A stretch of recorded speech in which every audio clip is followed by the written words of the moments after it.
Saudara, Dinas Sosial Provinsi Aceh memperingati Hari Lansia di Pulau Nasi, Kecamatan Pulau Aceh, Aceh Besar, Senin.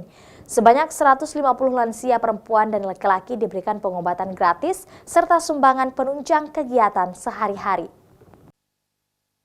Hari Lansia 2019 dilaksanakan di Pulau Nasi, Kecamatan Pulau Aceh, Aceh Besar sebagai upaya pemerataan kepedulian Dinas Sosial Provinsi Aceh terhadap lansia baik yang dirawat di panti maupun yang rawat jalan dan tetap didampingi oleh pekerja dinas sosial.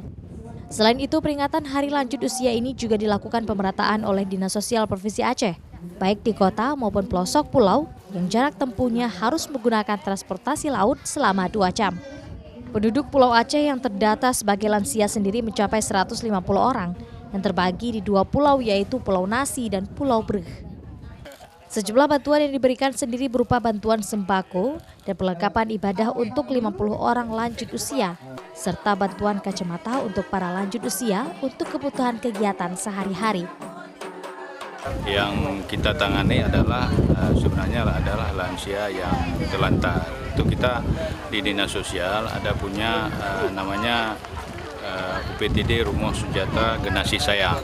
Itu untuk menangani lansia-lansia terlantar, kita masukkan ke dalam panti. Ini kenapa kita menyelenggarakan kegiatan kita ini adalah untuk memberikan penghargaan kepada para lanjut usia yang ada di kabupaten kota. Khususnya kita pilih pada hari ini di Pulau Nasi, Pulau Aceh, supaya mereka ini merasa gembira, merasa senang.